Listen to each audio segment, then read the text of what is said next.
Hello, this is Rob Satloff, and I'm the director of the Washington Institute, and I want to thank you for joining today's special policy forum. Tomorrow marks 1 month since the barbaric Hamas attacks on civilian communities in southern Israel and the launching of Israel's war against Hamas. In that 1 month, we have seen different phases of Israeli military activity. We're all watching this obviously very closely. Today, I'm very pleased to be joined by 4 Washington Institute colleagues, each of whom will be focusing on different aspects of the situation facing the people in the Middle East in the current conflict and the international diplomacy that is swirling around this conflict. Before I introduce my colleagues, just a couple of logistical words to find out more of the context, of the background, of the details, of the analysis of what is going on. I urge you to check out the website of the Washington Institute, www.washingtoninstitute.org, where you will find written analyses by all of the speakers in today's program and by other members of the Institute's research staff. You'll also find trackers, visual trackers, which will provide details on clashes between Israel and Hezbollah in the north, that will provide details of attacks on U.S. Troops and installations by Shiite militias in Syria and Iraq. Lots of details. Please go to our website. Secondly, if you'd like to get into today's conversation after opening presentations, please feel free to either use the Q&A function of your Zoom bar or to send me an email directly at rsatloff@washingtoninstitute.org. With that, let me turn first to my colleague Zohar Palti in Israel. Zohar is a former senior official of the IDF, the Israel Defense Forces, of the Mossad, and served most recently for 5 years as the head of policy and in the office of the Ministry of Defense. Zohar is a Viterbi International Fellow. Zohar, the floor is yours. Thank you so much, Rob. It's always great to be with you guys. And I will try to share with you in a couple of minutes what the situation is right now. So the IDF, as you know, is already in. We started the ground operation more than a week ago, Very robust, lot of forces. We haven't done something like that, not even in the Second Lebanon War. It seems to me that scale like that last time that we had, it used to be in defending Shield in the Second Intifada. It's a joint operations of all the forces that the IDF have, simultaneously with, of course, the intel, the Shabak, and ground forces are from the infantry, engineer, armor, artillery, and with a lot of support of the Air Force. So after the last 2.5 weeks of aerial strikes, that was the first phase. Right now, it's time of the ground forces. And the ground forces, since today, already encirclement Gaza City completely. And right now starting to clean everything. We already succeed to kill 1 commander of brigade of the Hamas, 6 commander of battalions of the Hamas, chief of the aerial unit, and chief of the anti-tanks unit that they have, but it's only the beginning. We are starting to push on them very significantly, but still they have a lot of capabilities right now that I can't say that we are only in the beginning of that, because it will take some more time, because they are doing pretty good. They've done pretty good job in the last 15, 17 years that we haven't been in Gaza. And it's like a real big, huge bunker, all Gaza beneath the surface. Of course, they are using the civilians as a human shield. The main headquarters right now is under the Shifa hospital in Gaza, and it will be a challenge. We understand the humanitarian challenge over here. We are opening every couple of hours the ability to the civilians, the innocent one, to move from the north of Gaza Strip to the south, because we're operating mainly in the north. And every couple of hours, we're also opening that dozens of trucks can bring some, of course, medical support and other issues needed for the population. We are trying to make a differentiation between the population and the Hamas, although the Hamas is trying to all the time to give the sense to the population over there, guys, don't go to the south. And even they are shooting and making roadblocks in order to prevent from the population to go to more safe areas. And sometimes they're also shooting their own population. So over here, no doubt it's devastating and we have an issue. We are not going to conquer completely the Gaza Strip for a long time like we've done in Lebanon. We are not going to stay there like 17 years in Lebanon, but still we're going to take the main city down, because we have to take the Hamas down. And we have two main missions. First of all, to bring back the 242 Israeli civilians that the Hamas kidnapped. They have more than 30 children over there, and in a minute I will speak with that. And of course, old people, Holocaust survivors, soldiers, citizens that just took from their home this Saturday a month ago. I heard some issues in some serious people in America that are trying to give us advices and to compare Mosul, Raqqa, and all these places. Guys, it's apple and oranges. You can't compare. Our boys and our girls that right now in Gaza Strip, when it's coming the light when it's coming the night right now in Israel, it's already 6 something in the evening. When they look back, just half a mile, they see the villages of Israel. They are protecting home. This is it's not our backyard. This is our yard. That's why to compare something like that, I don't think that this is the right thing. And in this case, we are determined that nothing like October 7 will be again. Regarding our obligation to the hostages, I just visited in Tel Aviv. There is like all the families of the hostages are together near the Museum of Tel Aviv, right across the street of the headquarters of the IDF. And 2 nights ago, I went with my wife. We got really, the families are outstanding. They are strong, they are determined. I met a mother that I used to serve in officer course with the death of one of the hostages, and the mother came to me and asked, how is your daughter? How you think, how you judge it as a character? She said, she's much stronger than me. If she's well, and we know that she was injured during the attack of the Hamas, and if right now she's okay and we understand that she is alive, just bring her back home. If she will be back home, she will be perfect. When you hear a mom that her daughter is there, we have obligation over here to do the job completely and not to stop right now and not to stop in the middle and to complete the missions. We'll have to wait and see what will be the development regarding the hostages in the near future.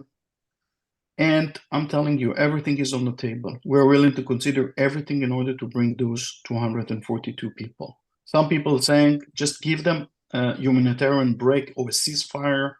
I heard these issues in the media. Humanitarians is to bring back 9 months baby with his mom that is still breastfeeding back home. This is humanitarian. To bring back home 5 or 6 year old child, whether it's a boy or a girl, that saw a month ago their parents slaughtered in the house, and right now they're in the tunnels of Hamas in the dark without their parents. This is humanitarian. So there must be an equation over here. We are not going to do nothing without getting them back home. One word about the North. As from day one, Hezbollah is shoulder to shoulder, as you know, with the Hamas and backup Hamas. We already lost 6 soldiers and civilians in the North because of Hamas attack. Half an hour ago, also north of Haifa, got 30 rockets and missiles from Hezbollah. Of course, they're claiming that Hamas is doing it, but we know that Hezbollah is the one behind it. We saw Nasrallah's speech. Hanin will elaborate later on. I'm just saying something like that. We have dozens of thousands of troops in the north. If Hezbollah will challenge us, we know how to face this threat as well. Whether we want to be there, the answer is no. But based on what we see in the last days, Hezbollah is pushing more and more. I hope that it won't go to a further escalation in the north, but we are ready, and I can say that it's not there. 2 US carriers and 1 nuclear submarine is already over here in the region. One is the Ford over here in the Mediterranean. The other one is the Eisenhower that already passed the Suez Canal in the way to the Strait of Hormuz. The backup that we're getting from you, the Americans, it's unbelievable. And it seems to me that basically most of the president of the US military president over here is whatever President Biden said like 3 weeks ago, mainly to the Iranian, don't. And we appreciate tremendously that. Last sentences, we just begin. Thank you. All right, thank you very much, Zohar. We're going to come back to you later on after we hear from your colleagues. Now I'm going to turn to Hanin Ghaddar, our Friedmann Senior Fellow. Hanin has been watching very closely, obviously, the northern frontier, the Israel-Lebanon, Israel-Hezbollah front that about which you just mentioned. Hanin, the floor is yours. Thank you. So I think today Hezbollah in a situation where they realize that damned if they do and damned if they don't. So far, it is the don't, but eventually, when they're ready, they might actually escalate or go full blast, but this is not the time. Obviously, this is due to a major calculation that Iran and Hezbollah made before October 7th. And this miscalculation is about assessing the US response. I would really doubt it that Hezbollah and Iran did not know about October 7th. We don't have any evidence, but we do have a lot of circumstantial evidence in the sense that since April, earlier this year, the meetings between Hamas leadership, Hezbollah leadership, and Iranian leadership in this joint operation room in Beirut has never stopped, and the escalation by both Hamas and Hezbollah kept going and going and going. Whether they were aware of something specific happening on October 7 or not, they knew that there was an escalation. But what really was going on is that now Iran and Hezbollah realize that, whoops, the American response is much bigger than we have expected. We cannot really open any front from Lebanon or a full blast war from the region. This is not the war. This was their main miscalculation. So Iran's calculations shifted drastically because of the American response. However, what they're trying to do now is shift the game to their own interest. Iran and Hezbollah want to reap the benefits of the war without really taking the risks of losing their most valuable assets. Iran's most valuable asset in the region is Hezbollah, and Hezbollah's most valuable asset is the precision-guided missiles. These 2 factors are the most important. Iran will use Hezbollah, and Hezbollah will use these missiles in a full blast war when the war is about Iran, not about Hamas. So Hezbollah's calculation today, their job has shifted drastically since 2006. In 2006, they were about fighting Israel, the resistance, etc. Today, since 2006, there have been so much involvement of Hezbollah in the region, and their mission has shifted. And today it is manifested that their mission is actually to protect Iran and Iran's interests in the region, rather than fight Israel for Hamas' sake or for the Palestinians. So what Hezbollah is saying today is that we are not ready for the big war today because they have a budget issue, they have a leadership issue. Since the last victory they had, who did the last victory? Last victory that Hezbollah could ever claim was Imad Maghniye. Ever since then, their leadership, military leadership, shifted to Mustafa Badruddin and then to Qasem Soleimani. All of these were killed. Who can really lead a battle today? That kind of a battle. They have a leadership challenge. They have a budget challenge. They have a fighting force challenge. They have numbers, but they're still worn out and not really a homogeneous army that they did in 2006. It's a hybrid of fighters that I can go into details later. And they definitely have the domestic Lebanese issues, not like because they don't want to harm Lebanon, but if they go to war today, their constituency will be angry and they need their constituency for wars and they need them also for the next elections. So these are their considerations. So what are they going to do today? They basically told Hamas, you're on your own. And Hamas today feels more isolated than ever. Let's see if this would push Hamas to actually make compromises or not. I will leave this to my colleagues. But Hezbollah said today that I will not be part of the campaign to free Palestine. I will not be part of the campaign to protect the Palestinians. The United Front is not really that united. But what that means also is that they are saving their assets, the missiles, the precision-guided missiles, Iran's capabilities in the region for later, for when the time is right. And today, they seems to feel that sacrificing the resistance narrative, which is really was hit when they said we're not going to be part of Free Palestine. We are going to just like protect ourselves and Iran. They seem to be pushing back the resistance narrative in order to be more ready for a war that would actually affect Iran. So today, they are suffering because of Nasrallah's speech. Nasrallah's speech was very disappointing on so many levels for the Lebanese, although nobody wants war, but he really kind of, there were a lot of analysis of his speech in terms of the tone. And the tone was very disappointing in the sense when he used to talk about their war in Syria and Iraq and Yemen, he was much more agitated and angry than he was last Friday. He made a lot of effort actually to stay calm because he understands that miscalculations, any kind of miscalculation, any kind of mistake can really lead to something worse than this.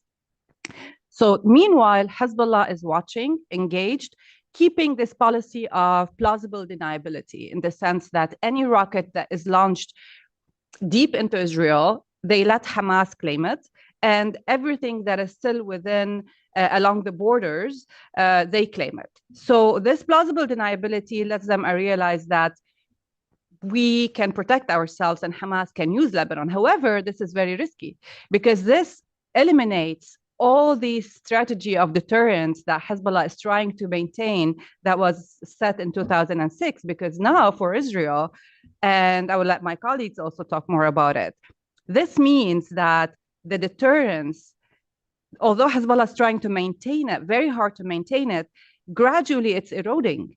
And the fact that Hamas can launch rockets that deep into Israel means that at one point, when this is over, when the goals in Gaza are achieved, all eyes will be turned on Lebanon. All eyes will be turned to this strategy of a deterrence and what it means today after all this and whether it's still viable. So Hezbollah hasn't made a final decision. They made a temporary decision of not going to be in the war. They need to be ready to do that. Iran needs to make a big decision to do that. That's why it's very important to keep that kind of deterrence, strong deterrence, US deterrence, international deterrence in the region. It has worked so far. And the only thing that would really deter Hezbollah from going into the war while Gaza is happening is really the US presence in the region and the fact that the threats of the US being involved are real. So I'm going to stop here, but I'm happy to go into the details of all that. And just last thing I want to say is that the margin of miscalculation is growing. There have been some targets that were not meant basically by both Hezbollah and Israel, and that both parties are getting ready for something, and the miscalculations and the mistakes within these margins are happening on a daily basis. So far, this is just an analysis of what happened, but anything can shift their strategy any day. All right, thank you very much, Hanin. Again, if you have questions you want to get into this conversation, please feel free to send them to the Q&A function on your Zoom bar or to email me directly at rsatloff@washingtoninstitute.org. We're now going to move to the broader Palestinian and Arab front of the conflict underway and turn to my colleague, our Gilbert Senior Fellow, Ghaith El-Omari. Ghaith. All right, thank you very much, Rob. And I think I'm going to start from where Zohar ended. In some ways, Zohar explained, I think, very eloquently, very accurately, the dynamics in Israel and concluded that this just started and there is need for more time. If you look at it from the Palestinian angle, from the West Bank, if you look at it from Arab capitals, the picture looks very different.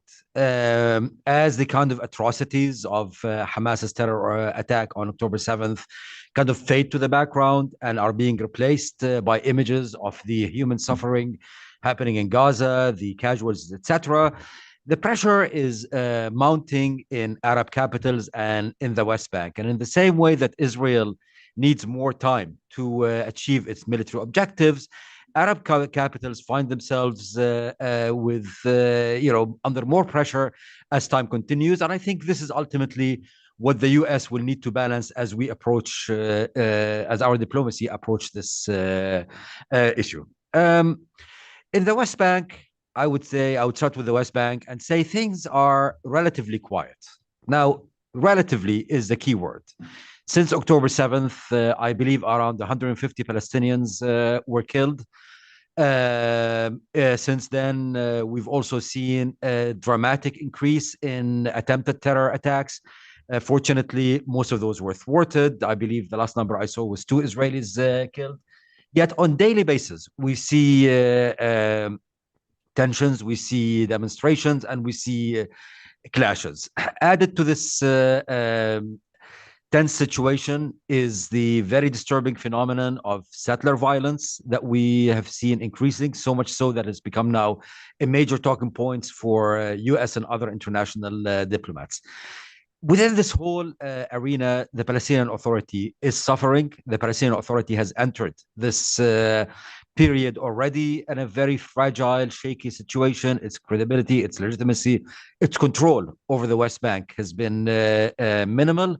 And today, the Palestinian Authority finds itself under 2 stressors, one coming from its own public. Many of the demonstrations that we have seen, in the same breath as they are condemning Israel, they're also condemning the Palestinian Authority. And we've even seen some instances of demonstrations directed specifically at the Palestinian Authority. And at the same time, the Palestinian Authority feels that it's being targeted by at least certain members of the Israeli cabinet. A few days ago, the Minister of Finance, Smotrich, basically vowed to not transfer funds to the Palestinian Authority. Luckily, wiser voices prevailed, and this will continue. Yet the Palestinian Authority finds itself between these 2 dynamics with very little initiative, with very little political standing to take any initiative. So while things continue to be relatively quiet, at the end of the day, this could all turn on a dime. And the idea of stabilizing the West Bank has to continue to be one of the key priorities. Now, if I want to move to the Arab countries, I would say that in general, the pressure is mounting in these Arab countries, but of course, in different degrees based on the different Arab countries. In one category, I would look at Jordan and Egypt. Jordan and Egypt feel that they are facing immediate, concrete national security threats. In Jordan, these threats take the form of both political pressure. We see, the biggest demonstrations I've seen in Jordan since at least the late 1980s. They reflect genuine, I think, widespread anger in the Jordanian street. But these demonstrations are also being amplified by calls from the opposition, particularly the Muslim Brotherhood. What I hear from Jordanian officials is that they feel that the Muslim Brotherhood is overstepping certain lines, and the slogans that we hear in some of these demonstrations actually are approaching the slogans that we heard in the days of the Arab Spring. But also there is concern of external actors using this. Jordanians look at their eastern borders, look at some of the Iran supported militias still camping basically on the Jordanian Iraqi borders. They look at increased activity on the Syrian border. So there is this concern. For the Egyptians, the concern is that the longer that the war goes on, the more concerned they are that Palestinian refugees will go into Egypt. This, for Egypt, is a national security red line, both from a pure security point of view, but also from a diplomatic point of view. Abraham Accord countries, while they are feeling some pressure, and we feel this, and we see this in the tenor of their diplomatic statements, at the end of the day, I don't believe that they feel so much pressure. They don't feel that this is destabilizing them. And it's telling that whether in the UAE or Bahrain, they've been very clear that the Abraham Accords are not in jeopardy, are not in danger, are there to stay. Though these countries are worried about the impact of the war in Gaza on their allies in Jordan and Egypt. At the end of the day, they see Jordan and Egypt as part of the moderate Arab camp, and they see them as being targeted. So there is concern that goes beyond the actual countries themselves to their allies. The one country that seems to be benefiting from all of this is Qatar. Qatar continues to collect accolades for its role, even though actually it has failed to deliver much. It has presented itself as a mediator when it comes to hostages, yet so far its performance has been minimal. Yet it has managed to leverage its support for Hamas, its hosting of Hamas leaders, to get more diplomatic weight and more diplomatic relevance. Diplomatically, what this has done is has led the Arab countries to focus right now on a call for a ceasefire. This is the Arab call. This is what we're seeing it in the intra-Arab diplomacy, but also this is what we're seeing more and more in Arab activity in the UN and elsewhere. Now, they are also aware that a ceasefire is too premature right now when you talk to them privately. And I think the real focus right now is on the issue of humanitarian pauses. And while I appreciate how difficult it is for Israel to move in that direction, I personally believe that this, without movement on this, the ability to fend off bigger requests for a full ceasefire will be more limited. So this seems to be the sweet spot. And I will conclude with maybe a few words about how U.S. diplomacy should approach these kinds of this very complicated situation. Certainly, as a priority, we need to have stabilizing the Palestinian Authority as one of our top priorities. At the end of the day, it is a flawed organization, yet it continues to somehow fill that vacuum in the West Bank. Its collapse would create a completely untenable situation, both for Israel and for the Jordanians. We need to continue focusing on giving our allies wins in the short term. Yesterday, Israel and the US allowed for Jordanians to do an airdrop for some medical supplies into Gaza.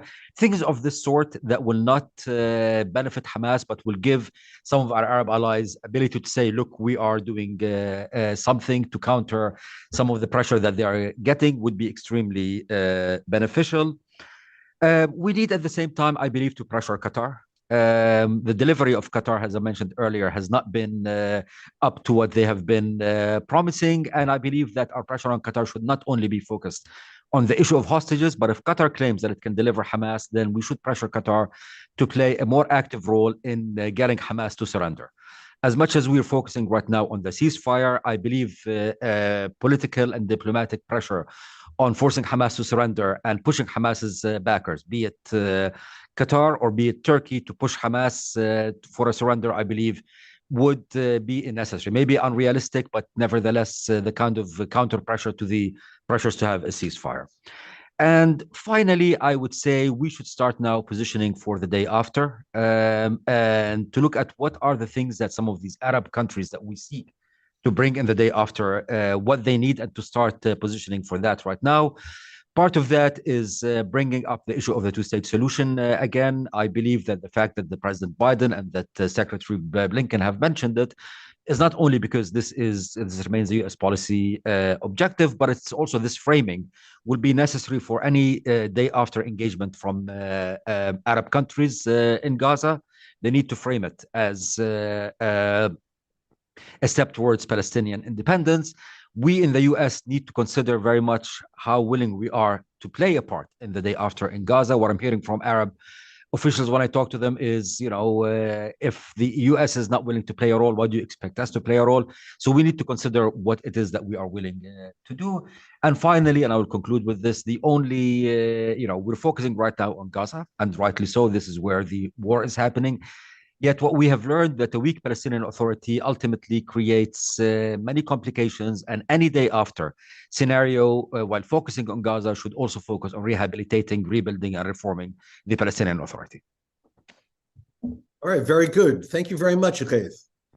And now I'm going to turn to our fourth panelist, our Davidson Distinguished Fellow, Ambassador Dennis Ross. Dennis, the floor is yours. Thank you, Rob. It's always good to be with these three colleagues because they all have something, I think, very significant to not only to add, but they provide insights. Let me focus principally on the U.S., and I may end up touching on what I've heard before. Look, I think we have to look at how the Biden administration approached this from the beginning. President Biden responded, I think, both emotionally and practically, in the sense that he saw, as he put it, October 7th as being a manifestation of unadulterated evil. And he clearly wants and expects and believes that Israel should not be put in a position where it's forced to live with threats from Hamas in the aftermath of this. From an Israeli standpoint, that's the good news. And it's reflected not only in terms of how strong the U.S. has been in terms of support for Israel, it's also reflected in terms of the readiness to stand by Israel at the UN, prevent resolutions that Israel sees as potentially tying its hands. So on the one hand, there is clearly a very strong, unmistakable support and identification with Israel and what it's facing. What we're also seeing at the same time is a preoccupation with preventing the war from expanding. The significance of the deployments of two carrier strike groups is something that should not be underestimated. Hanin was touching on the importance of American deployments in terms of how it affects the Hezbollah calculus and also the Iranian calculus. The administration has been very focused on trying to ensure that another front doesn't open up. And that helps to explain why you've seen these deployments. It is significant that, at least in the first case of the Houthis from Yemen firing missiles and drones at Israel, it was a U.S. destroyer that intercepted them. So it meant that the words were being backed up by actions. Now, the U.S. is also focused on threats to our forces. We've seen over 30 attacks against the American presence in both Syria and Iraq. We've seen one American retaliation. The fact that we've now deployed a nuclear sub to the area is another indication that the U.S. is building a force presence designed to make it clear that if we're sucked into the conflict, we have an awful lot of power that we can bring to bear. So number one is there's a desire to see Israel not have to live with the threat that it faced before October 7th. There is a belief that Israel shouldn't have to face again another October 7th. It shouldn't have to live with threats from Hamas. There is, at the same time, a priority on doing all we can to ensure that the war doesn't widen. That means preventing the second front from Lebanon. But as Hanin says, that doesn't appear to be either the Iranian or the Hezbollah intention. The problem is, and you were indicating this, when you signal with the use of force, you can hit the wrong target, and you can create an escalatory dynamic of its own. I think the administration is extremely concerned about that. You also see in almost every comment that Secretary of State Blinken makes when he's in the area, and he is now leaving the region and heading to Asia, the focus on preventing an expansion of the war is a major preoccupation. Now, there's a third preoccupation, which is not disconnected from the first two, and unfortunately not entirely consistent with the first two. And that is, the administration has been urging Israel initially not to do a ground campaign, in part because its own experience, the lessons it has learned from Fallujah, from Mosul, from Raqqa, is that these are campaigns that stretch for a very long period of time. And while we, in those cases, operated primarily, with the exception of Fallujah, from the air, we had partners on the ground, who paid a high price, and the civilians in these areas paid a high price. I think there is not an appreciation on the part of the administration to fully understand, Fallujah is 6,000 miles away from the United States, and Gaza is right next to Israel. And secondly, Israel has a different kind of experience in terms of dealing with this. It doesn't mean that the operation that Israel is conducting is a simple one, or is one that doesn't require a lot of time. Zohar clearly makes it plain that this does require more time. But there is a tension here. And the tension is between what we see happening in the Arab world as well, the risk of escalation, and therefore a second front the longer this goes on, the concern about what happens to the Palestinian Authority and weakening it. So all these other factors are also influencing the desire on the part of the administration to see the Israeli operation end sooner rather than later, to create at a minimum pauses for humanitarian assistance. And I would say to be more convinced by the Israelis that the nature of their operation actually can succeed. Here I would suggest that one of the things the Israelis need to do, and it's not only with the administration, but I would say also with key Arab leaderships that they have a relationship with.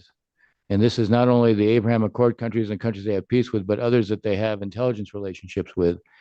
I think it's very important for Israel to communicate not only to us, but to them, how what it's doing on the ground right now is contributing to the objectives that it's established for itself, how those objectives actually are achievable, and that the slogans of annihilating Hamas is not what's driving the operation, but the ability for Hamas, in a sense, to lose its organizational coherence, its ability to continue to control Gaza, the military wherewithal. All of this can be destroyed without having to eradicate Hamas, which I don't think is possible. There has to be more of an explanation of how the operational steps that Israel is taking are fitting with the actual strategy it has, and that they're not just focused on body counts. That doesn't impress people here. I don't think it impresses people in the Arab world, having just come back from Saudi Arabia. There is a need, I think, for the Israelis to be more convincing in terms of how what they're doing relates specifically to the strategy and why it's achievable. I think that helps everywhere. Now, the issue of humanitarian pauses is extremely important to the United States because they're quite aware of what the mood is in the Arab world. The Secretary of State got an earful when he was in Amman, and it's a function of what Raith was saying. You have certainly Egypt and Jordan that feel under enormous pressure because of the imagery. I can say, again, it's also true that others in the Arab world see that imagery and they also feel a pressure, and they would like, even though they understand there's a contradiction here, that if you have a ceasefire and Hamas somehow survives, it wins. And that's bad for all of them. But no one in the region seems to be thinking about the day after, that thinking about how do we reduce the pressure of the moment. And the pressure of the moment is created by these images, which obviously are a terrible reality of Palestinian civilians being killed in Gaza, the reality of them being held hostage themselves, being used as human shields, really is kind of lost among both the Palestinians and the Arabs, and it's having an effect on the administration as well. So there is a need, I think, for Israel, if it wants to buy more time for its operation, it can buy more time with the administration if it does engage in these humanitarian pauses. I'm not one of those who thinks the humanitarian pause is going to make it more likely that hostages get released. But I am convinced that the humanitarian pauses are necessary to demonstrate that Israel is trying to defeat Hamas in a way that removes it as a threat and is mindful of trying to avoid the high casualties that Palestinian civilians are paying. The more that there is a recognition of the need to do more in the humanitarian area, including pauses, the more it will buy time with the administration, and the administration is its most important protector internationally, and it does have the ability to influence where the Arabs are coming from. But I would just conclude with the thought that the tension in objectives right now is Israel is focused on removing the Hamas threat. The Arabs are focused on a ceasefire. The administration is focused on pauses. And it sees the pause as a bridge between where the Israelis are and where the Arabs are, and in a way that gives us more political space to be able to help Israel sustain what it's doing. There will come a point without the pauses where I think the pressures from the administration will not just be private. There's been some pressure in public, not what it could become if there aren't humanitarian pauses. So why don't I stop there? All right, thank you very much, Dennis. Zohar, let me connect Dennis's comments to your earlier remarks. While politically your government has ruled out humanitarian pauses without there being hostage releases as part of it, in fact, your government is doing, I guess, what you can call localized pauses of several hours to allow civilians to move south on Salahuddin Road, or pauses to allow the movement of humanitarian goods through Rafah. So they're doing it, but they're not saying it. Is that accurate? I think they're not saying it loud in Hebrew, but they're saying it loud in English. And that's what's important. And I will tell you why. I respect tremendously. I know you guys for so many years.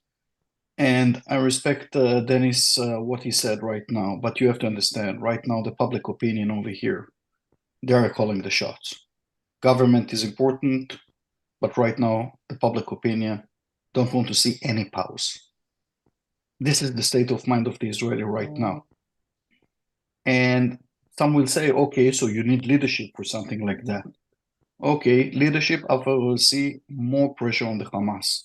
Are we ready to all these issues, significant one, not the one that right now we are doing, and it's important that we are doing, to push medical support, to push water, whatever from an humanitarian point they need, we have to give them.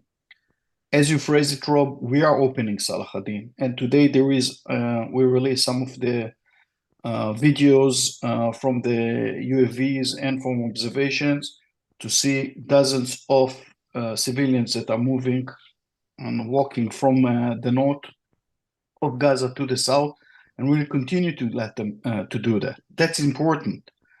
But over here right now, listen, we are not going, I hope, and I know that behind the scene there is conversation about it. I hope not to give long ceasefire unless we're speaking about our hostages. Over here, I'm willing to speak about everything.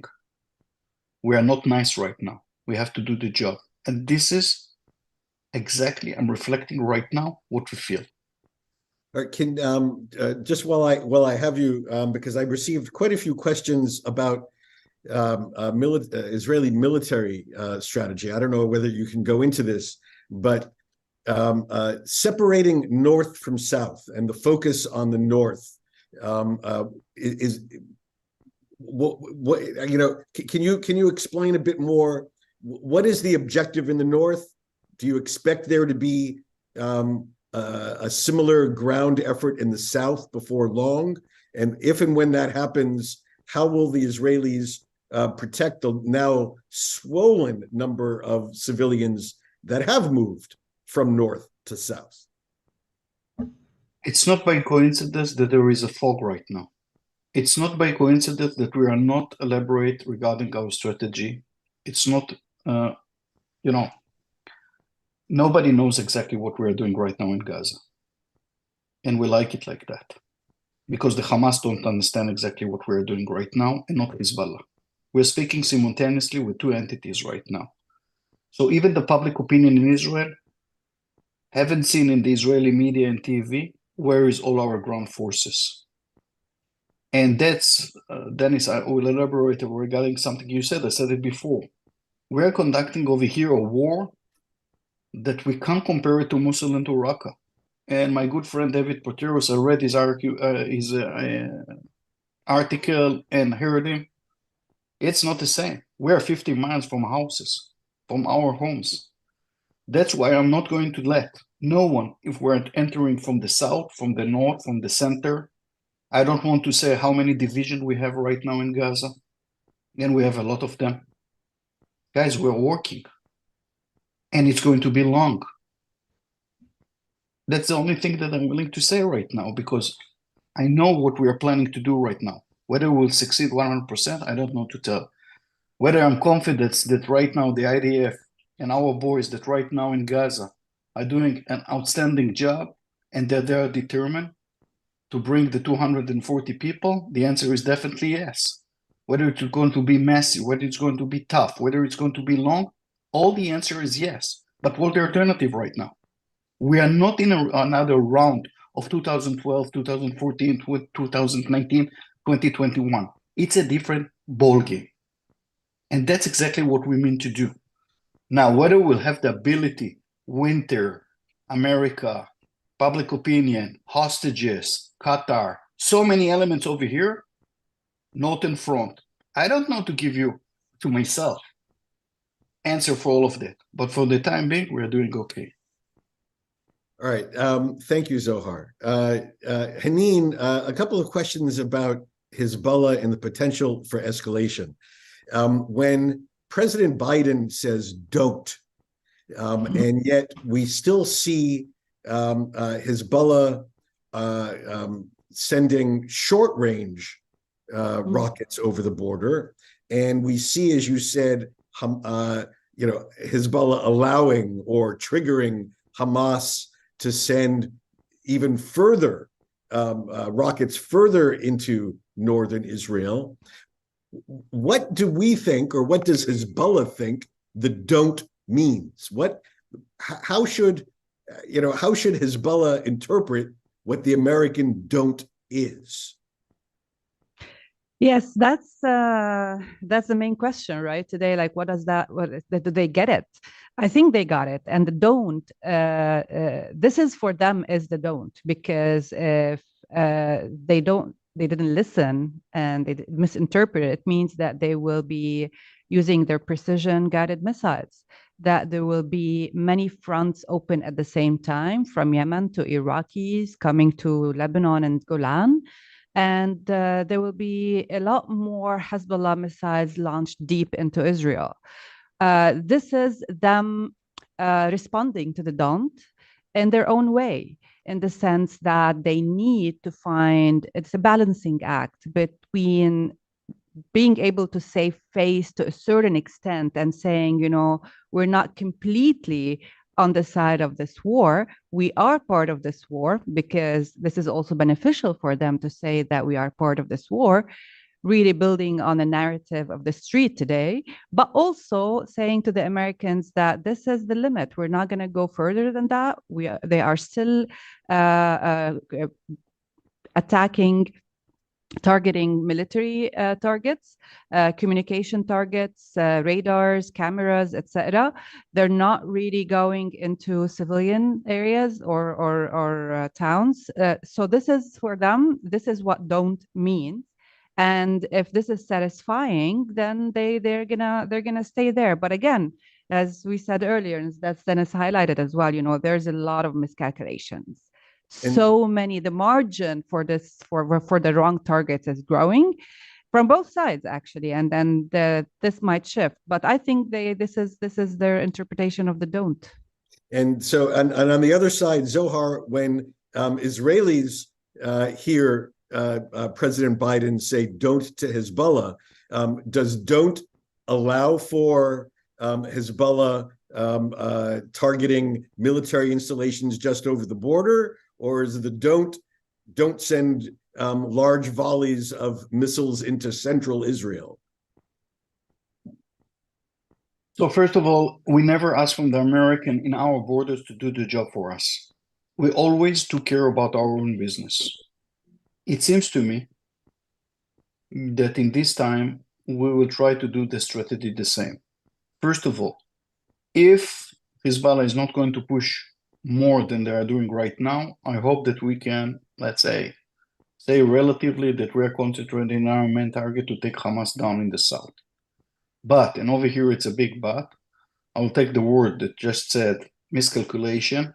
If Hezbollah will do miscalculation, like they've done in 12 July 2006, when they thought that they can kidnap, for example, 2 Israeli soldiers without implication, a couple of hours later on, our government decided to take down Beirut. And it seems to me that the mood, that Israeli, that I'm trying to share with you right now, we are on the edge right now with Hezbollah. So to tell you whether it will be only missiles or rocket on the north of Israel or the Tel Aviv or something like that, that will be the spark or the ignition that Israeli will decide enough is enough. And it's coming also to the point that Hanin mentioned before, that if you think that we don't see the circumstances and the situation in the north exactly like we see it right now with Hamas in the south, everybody is wrong. We have dozens of Israelis in the northern front right now that evacuate their houses. For how long time we'll tolerate something like that? If Hezbollah will push more than that with the civilians, guys, I'm telling you, Lebanon is in that. And I'm not sure that we are building right now on the terms of the Americans in that sense. Meaning, it's nice to have it. My professional understanding is that the don't was more to your interest in the region globally, more to Iran, more to Iraq, more to the Yemen. We haven't spoke about the Houthis yet. We already got like surface-to-surface missiles from Yemen a couple of days ago that the Arrow 2 intercepted. We had some couple of UAVs, attack UAVs from there. Meaning when the Americans and SATCOM are looking right now about the region, and when I'm trying to understand the word don't behind the president's speech, it seems to me it's more like in the region and for other powers that are jeopardizing, as you mentioned before, so many of your interests. I'm not sure, and I wish that I would be wrong in that, that it's referring to Lebanon. All right. Thank you. A bunch of questions, Ghaith, I'll focus on you on this, about Qatar. You referred to the sort of unsatisfying performance of Qatar mediation on delivering hostages. Yet everyone thanks Qatar, expresses gratitude for Qatar. Israelis have done this. The Secretary of State has done this. Is there a different approach that a little less gratitude, a little bit more demands that may get the Qataris to deliver, or are the Qataris just less influential than we've been led to believe? The answer is yes. Look, I mean, the Qataris have really tried to capitalize on this, and listening to Zohar, there's an appreciation of how important the issue of hostages, etc. And the Qataris are trying to capitalize on it. Yet, the reality is, so far, the Qataris are not feeling any, at least publicly, any genuine pressure. What we see from the Qataris is almost kind of, speaking in two different sets of talking points to the US, to the Israelis, to the mediators that they meet. They're saying that they're doing everything they can to bring the hostages. They're highlighting the value of the relation with Hamas. If I look at their messaging to the Arab world, whether it is their official messaging, whether it's the messaging through Al Jazeera and other of their media outlets, they are basically lionizing Hamas. They are big part of creating this image that we see out there, that this is, as they presented, a war of aggression by Israel, etc. And so far, frankly, Qatar has paid nothing, no cost to this. On the contrary, they have been benefiting. So I would basically argue that this is a time to the Qataris. If you think that you can, if you are claiming you can deliver, then deliver, or step aside, because therefore, so far, they have failed. And as I mentioned earlier, I would take it one step further and not only keep my requests from Qatar about the hostages, important as it is, but the real crux of the matter here is Hamas's continued insistence to basically fight the fight, and ultimately Hamas's hope to emerge out of this intact, surviving, and basically be able to say, look, we won, we survived. And if Qatar really wants to show that it is benefiting or it's supporting international and American objectives, then Qatar should not only be pushing for the release of the hostages, important as it is, but we should be asking Qatar to basically do what needs to be done and pressure Hamas to lay down its arms and for its leaders to leave. Short of that, I frankly just do not see what value Qatar is bringing to this conversation right now, to this dynamic. All right. Well, thank you very much. Dennis, you heard Raif talk about Arab and inter-Arab diplomacy. Do you have a sense that there are things happening beyond the public outrage that we've seen from Arab capitals about the civilian casualties? Is there an Arab diplomacy that is happening behind the scenes that could be helpful in this conflict? I think it's complicated, which is an understatement. I think what's going on is there is some diplomacy going on behind the scenes, but it's also directed as much at us as anyone else. And by that I mean, one of the reasons that the president and Tony Blinken are making a reference to two states and that there needs to be a broader approach on the Palestinians, especially when this is over, is because what they're hearing from the Arabs almost uniformly, and this can't just be an accident, meaning it's not just something that hasn't been coordinated privately.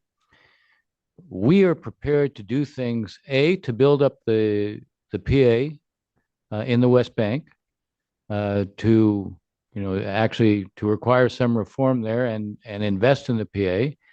We are prepared to play a role in Gaza after the fact, but we can't do it unless it's part of a holistic approach. I'm putting the word holistic in quotes because it's one I've heard explicitly. And when they say holistic, it means we need to see that this is going to be part of a process, that we're not going to deal with Gaza in isolation. We want to see the PA back in Gaza. That's a very explicit position, by the way. And they want to see the U.S. reestablishing an approach that's based on the premise of two states, and that it isn't just a slogan. When one explains to them that, look, you're going to have to, not only does Israel have to get beyond what's going on in Gaza with Hamas, but it's going to have to process everything that's happened, and it's going to have its own debate on how to deal with the Palestinians, something that hasn't really ever taken place, at least not since the Second Intifada. In a sense, the attitude, I think, among Arabs, and as I said, I think they've coordinated this and they're communicating it to the U.S. The attitude is, we need to see that there's a lesson learned here, that you're going to have to deal with the Palestinians, and it can't be an issue put to the side, which is interesting. That may have been where Egypt and Jordan were. At least in the case of the Saudis, I think this issue has become more prominent for them, and it's one they want to see dealt with. Do they have a specific plan in mind? The answer is no. But they do have a view that for them to play the role we would like them to play, they have to see something more from us on the whole issue of a commitment to two states. So let me take this to Zohar. Now, Zohar, I know it's way too early to ask in the Israeli political context about this set of issues that Dennis just raised. But there are two more immediate issues that I wanted to ask you about. One is political leadership. Rarely have we seen poll numbers for a prime minister in wartime that are as abysmal as the poll numbers for Benjamin Netanyahu, including one. If the poll numbers are to be accurate, then this is a large number of his former voters that have deserted him in poll numbers. How can a leader exist in wartime with poll numbers as low as what Bibi has? Is there talk about some accounting for leadership now, or is it going to await for the end of the conflict? And then the second piece that I want to get into is something that Raif mentioned. It is the premise for what Dennis was talking about, which is violence in the West Bank and the extent to which this is appreciated at a political level in Israel as being a vulnerability and something that could truly open up another front, in worst case, let alone something that needs to be taken care of in order to preserve the possibility of diplomacy later. So first, political leadership. Political leadership, first of all, as you know, it's not my expertise, but every Israeli understand about political leadership we had the turbulence over here regarding the political, but I will refer the turbulence to also October 7. October 7 in Israel was an earthquake. The aftershock will come. If somebody thinks that the political echelon or the political structure that we see right now, that the one that will remain, I think that everybody is wrong. There will be a lot of new, I don't know, whatever in the Israeli politics, the implication to October 7 will be huge. Now, the polls that we see right now reflecting what Israelis right now see, but we haven't started yet to start to understand what really happened months, 2 months, or in the last half a year before October 7. We haven't started yet to understand what happened in October 6 during the night. What was the decision maker that took this in a way that we blew it? I have no doubts that all the security echelon of the Israelis, all our leadership will take responsibility. The political level will have to do the same.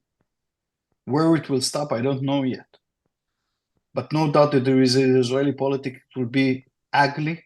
Some people are not willing to take responsibility. There will be demonstrations over here. We have experience from 74 after the Yom Kippur War. We have experience with 2006. We the Israeli have a different DNA from America. After September 11, I don't recall that you sent all of your leadership back home. Over here, each time that we have something like that, and October 7 is bigger than 2006, it's bigger even than Yom Kippur. My hunch, not more than that everybody will go home. They will have to pay the price for being in office in October 7. How, when, and things like that, this is not the right time to speak about it and to start to deal with it, because right now our boys are in Gaza. Right now we need a government that is working, as you see, with Gadi, Eisenkot, with Benny Gantz, with Yoav Gallant, and with Benjamin Netanyahu. This is the most important. All the other calculation will start, but not now. Regarding the West Bank, it's despicable. It's not the first time that I'm saying we are aware to this phenomena. It's disgusting, this behavior, or these radicals that are doing whatever they're doing. As I saw the Yoav Gallant, the Minister of Defense, he has a very harsh tool in his pockets to arrest some radicals from the Jewish settlements and to put them under custody without a trial. He's done it twice in the last month. It's very tough to the Central Command in Israel to act and to do whatever to do in Jenin, in Gaza, in other places in order to reduce the level of tensions with the Hamas guys that continue to cooperate with the Palestinian Authority security services. As you know, you have a general over here, 3-star, that is in the middle of this issue, General Panzer, meaning we're trying all the time to keep, and Ray said it, to keep the West Bank quiet relatively as it is. We understand that if the West Bank will erase, whether because of some of the extremists that we have in our side or because of terrorism, this is a different ballgame, and we try right now to be responsible. All these events are interfering to our main effort in Gaza. I spoke about it in national TV. We spoke about it with the leadership. Everybody knows it. I hope that we will control it. Thank you. We only have a few minutes left, a bunch of questions that I'm trying to get to. There's a report today that the Israeli government is considering releasing the video that it has shown to select audiences of journalists in Israel and here in the United States. So I want to ask our not Zohar, but our other panelists, will this have any impact if it is shown on Arab television, whether in Lebanon or the Gulf or anywhere else? And Dennis, will this have any impact on the American debate about ceasefire, pauses, the legitimacy of the war, if it is shown here in the United States? Raif, let's start with you. I mean, I'm hesitating because my initial reaction is, there is enough footage out there of what happened on October 7th. Yet the problem is not in the absence of footage. The problem is with the unwillingness of media outlets to actually air this footage. And I have to say, I mean, on this one, I'm still shocked when I talk to people in the region who would tell me, and including officials who would actually tell me, oh no, there were no civilians killed on the 7th. So it might be useful, but more important than releasing this footage is to basically push different media outlets to actually give it the coverage that it deserves. I mean, as we know very well, in most of the Arab world, the media is not, let's say, free and independent. And I think this is where, again, pushing on some of our interlocutors in the region to make sure that the images, the footage is out there, whether it is the new footage that they showed or whether it is even the footage we had on the day. I mean, remember, Hamas was live streaming some of this atrocities. So the question is, to my mind, the fact that we need to push for this footage to actually be out there, to be visible in the mainstream media in the region. Short of that, releasing more footage simply will just not resonate. Hanin, what do you think? Yes, I kind of disagree with Raif, not on the substance, the core of this, but I think it will have a major effect because people don't realize how much has happened, what really has happened on October 7. We saw it here in America. The West has seen it. The media, because the American media, the Israeli media, the Western media has really covered it. Arab media didn't really do that. So a lot of people do not believe that there were actually casualties, civilian casualties on October 7. And Hassan Nasrallah actually in his speech on Friday kind of confirmed to the people that even if there were some casualties, they were killed by Israelis. So friendly fire or something. So people do believe that. People don't think that Hamas has actually committed these kind of crimes. So I really think this would be a great counter argument to the fact that Hamas is actually the victim and Hamas is the resistance today, and they actually are the victims. And this is all a conspiracy theory against Hamas. They didn't do anything wrong. Only Israel is killing children. So I think it should be released, but not just released. It should be a serious political campaign. They should be released in a context of a political campaign that would resonate better, I think, if we have a lot of holding Hamas responsible, but also holding the Israeli government responsible for not being there, for like letting this. And this would resonate better with the Arabs when you find this balance, political campaign, media campaign that can show it in a kind of a political balance where Hamas actually committed these crimes. And Dennis, you've been following what's going on here in the United States. Do you think this would have any impact here? I think it would have a big impact here because I think there's a lot of denial on the part of those who are very critical of Israel. You'll see, kind of a throwaway line. We're against the killing of all civilians. I think it's the striking thing about these videos, which has not been seen, is that not only were they torturing whole families, but they were celebrating it as they were doing it. I mean, there's a fiendish quality to what will be seen on these videos. We know from the reports of journalists who've been shown it that many of them felt ill watching it. So they describe it, but it hasn't, these images haven't been seen. And just having come back from a recent trip I got back yesterday from the region, I found mixed attitudes. They reflected this denial. One person said to me when I said, well, shouldn't this be shown here? One person said, seeing is believing. So it was an argument that you actually should see it.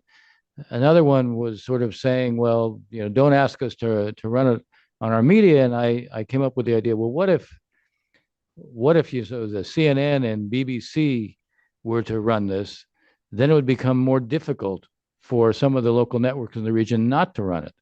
I do think it would have an effect. And in any case, right now, it becomes, even though you can't justify, the idea that it's okay to be killing civilians anywhere, it certainly becomes a reality for people in the region and here to understand why Israel's attitude is we can't live with this next door. That October 7th changed the reality for Israel. And anybody the whole approach, when people call for a ceasefire, they live in the world of October 6th. And I think, look, even someone like Bernie Sanders is now saying he doesn't think it's possible to have a ceasefire with Hamas. Now, I think the more that those images are actually seen, as I said, they're fiendish. And not only in terms of what they were doing, but how they reacted to it, how they relished what they were doing. And some of the things are just almost incomprehensible in terms of level of depravity. So yes, I think it would make a difference here, but I also think it would make a difference in the region. Guys, I just want to add one sentence over here that no doubt that all of you are right. And whatever you're emphasizing, only one issue. We are a free country over here. Some of the families haven't seen these movies. It's touching their children, their parents, their brothers. Before we are releasing something over here, we have to think first and foremost about the families. And I'm not sure that I want to show this issue. Public opinion, PR, to show others it's important. The privacy of the family is not less. I hear you, Zohar, and my humble view is there are ways to square this circle, to preserve the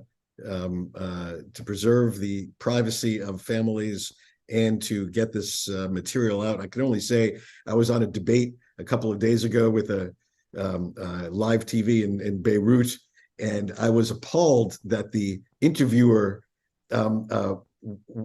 questioned that even these atrocities occurred. I mean, it's one thing to have a serious debate about Israeli military operations and the extent of civilian casualties and, what's legitimate, what's not legitimate, totally reasonable debate. To have a debate about whether, children were killed, or whether, I just had a debate on BBC before this show, to have a debate whether, it's children being taken hostage. I mean, this is ludicrous. And so anything that can put those issues to bed, in my view, I think is very useful. All right, we've run out of time. We've hit 75 minutes. We try to keep keep our scheduling here at the Washington Institute. Again, this is an event to mark 1 month. This is an interim report on where we are with the Hamas-Israel war. We will be back before long with these experts and with others from the Washington Institute to talk about the conflict. I want to thank my colleagues, Zohar Palti, Hanin Ghaddar, Rachel Omari, and Dennis Ross. And I want to thank all of you on Zoom and on whatever platform you're watching today. Thank you for joining us today. Please go to the website of the Washington Institute. There's a lot more to learn at that